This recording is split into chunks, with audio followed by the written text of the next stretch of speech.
Hello, dear friends. This week, I would like to take a slight detour from our normal reflection on one of the great hymns in our Christian tradition and bring your attention to something that is very near to both Jake's and my heart. Last week, the news went out that the entire 2021 season would be canceled at the Metropolitan Opera in New York City. And upon hearing this, Jake and I knew that many of our dear friends and colleagues would be affected. This news tells us that they face many days of uncertainty, unemployment, and being furloughed. And it's devastating to think about. It's heartbreaking to think that one of the largest opera houses, most famous opera houses on the planet, will have no live rehearsals or live performances for the coming season. And luckily, many other opera companies across the country are reimagining their seasons and providing very unique digital programming or other special series to keep them connected to their audiences and to their patrons. And for this, Jake and I as singers are extremely grateful. But nevertheless, the closure of so many theaters and companies throughout our nation, their seasons, are affecting not only us, but many of our dear friends and colleagues. And so today, I'm coming to you at First Church, such a praying church, and asking for your deep prayers for our friends and colleagues in the musical and in the theater industry. Because for me, the theater is as sacred a space as the church. And when I walk into the theater after many weeks of rehearsals, and I go through that stage door, I always say a prayer not only for myself, but for all of us involved in that production, that everything that we do will allow us to produce something that will be enlightening, it will be thought-provoking, it will be challenging, it will bring a smile to your face, it will warm your heart, and in the end, it will be a blessing to everyone who walks in that theater and is in the audience. Because just like every Sunday when we worship together and we create this circle of life, that same type of circle of life is what exists between the stage and the audience. And we as performers cannot do this without our audiences. And so these are very tough times.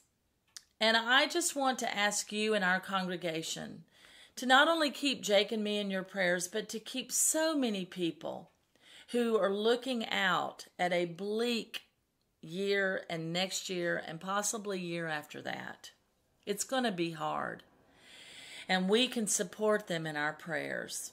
And even more than that, when a theater shutters its doors, it doesn't just affect us as singers and actors, but it affects every orchestra member who has spent their entire life to be disciplined and to be able to play this music with excellence. It affects the chorus, every chorus member, whether you're paid or whether you're volunteer. It affects the stage director. It affects the lighting design team. It affects the production team. It affects the stage management and their crew, the stagehands, the techies. It affects everyone within the wig and makeup departments or the costumiers in the costume departments.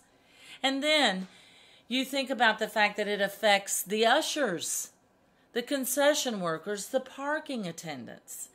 As you can see, this domino effect is huge. And like so many other industries, our arts industry, which is a huge economic engine within this country, is facing very difficult days.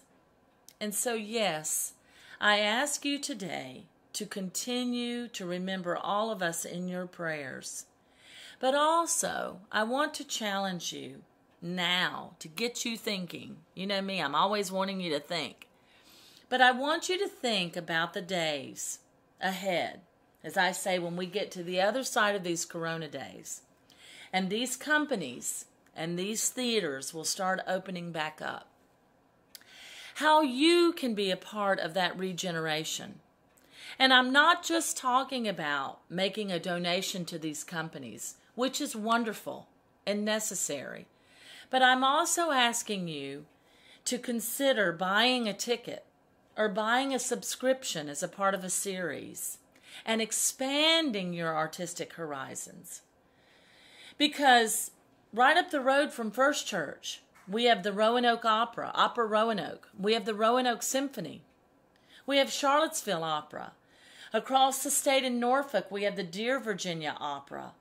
Even further north, we have, towards D.C., we have Washington National Opera or Maryland Lyric Opera, which Jake and I love so much. You can come south across to North Carolina and come to my home company of Piedmont Opera and the Winston-Salem Symphony. The place where I did my master's with Greensboro Opera and the Greensboro Symphony, and even go as far as Charlotte to attend performances with Opera Carolina and the Charlotte Symphony Orchestra. All of these organizations and many others, Jake and I have had the wonderful opportunity to work for and to create wonderful artistic productions over the years. And now, in the light that so many of these are having to shutter their doors, I just want to challenge you to think about how you can be a part of that regeneration when it does come back. Because for me, the arts have been as much a part of my faith journey as being in church and worship. They have led me. They have encouraged me. I learned discipline through the arts. I learned how to express myself through the arts. And thankfully, God gave me this talent. And He's given it to so many people. And that's why now that I'm working with you at First Church, I'm so thankful for the opportunity now to be able to join you in music ministry through our worship, through our online programming. And I'm excited about also the prospects in the future for us at First Church to also be a beacon of light in the larger Patrick Henry community and environs through the arts. The sanctuary renovations project that we're doing right now is going to allow our church to be a venue for programming within our community. And I've had this vision of possibly creating a community music school in our ministry center where we have our food bank and our clothes closet and are right now serving the Boys and Girls Club by allowing them to be in that space during these corona days. And all of this it's difficult. These are difficult times, but all of this gives us a vision for the future. And the arts can provide that. When I think about what I have received in my life through music education, through the music experiences, the artistic experiences, ultimately all of these life experiences, at this point in time, and particularly during these corona days, I feel a calling to be able in every way possible to provide this to others and to allow them to learn about themselves through the arts. Because there's a tradition in the theater that at the end of every rehearsal or live performance, a lone light is taken to the lip of the stage. And I've asked Robert to include a picture that is circulating within social media right now of the current light that stands on the stage at the Metropolitan with the curtain pulled in. And when I saw this picture, it was heartbreaking on one side.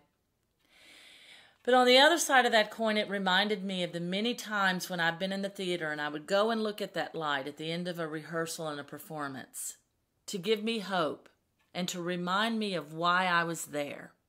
And it always reminded me of those verses in the book of Matthew in the Bible, chapter 5. Many of you know these, that read, "You are the light of the world. A city built on a hill cannot be hid. No one, after lighting a lamp, puts it under a bushel basket, but instead on a lampstand, and it gives light to all in the house. In the same way, let your light shine before others, so that they may see your good and your kind and your artistic works, and glorify the Father who is in heaven." And so I'm encouraged now, even in these dark days, these days of uncertainty for so many. And in that spirit, Jake and I want to offer you a duet that we have sung many, many times at the ends of our concerts or recitals. It is from the Lerner and Lowe Broadway musical entitled Gigi, and this duet is entitled I Remember It Well. It's such an endearing and a light-hearted reflection on how we remember things. And right now, we thought what better thing to offer this week than this little duet in solidarity with so many of our friends and colleagues across the planet. Because I know we will come back. And may we be stronger, may we be more hopeful, and may all of us live our calling to our audiences, to our communities, and especially to our young people now. Because the arts have so much to give, and I believe in them. And I hope that today you will receive a blessing and that your heart will be warmed. And just know that Jake and I send to you and our congregation and to all of those friends and colleagues that are watching our love and our deep hope for the future. Be well, stay safe, and God bless.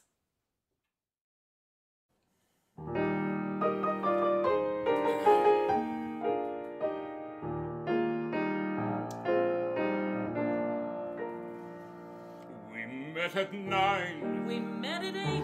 I was on time. No, you were late. Ah, yes, I remember it well. We dined with friends. We dined alone. A tenor sang. A baritone. Ah, yes, I remember it well. The dazzling April moon.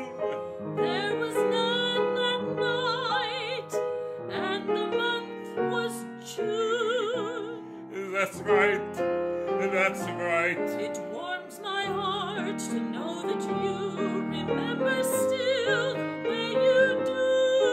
Ah, yes, I remember it well.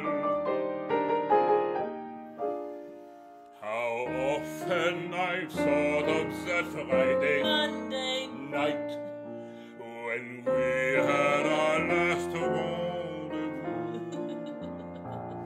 And somehow I foolishly wondered if you might by some chance be thinking of it too.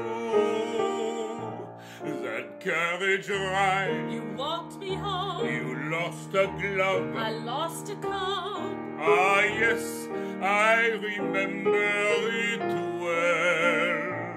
That brilliant sky, We had some rain those Russian songs. from sunny Spain. Ah, yes, I remember it well. You wore a gown of gold. I was all in blue. Am I getting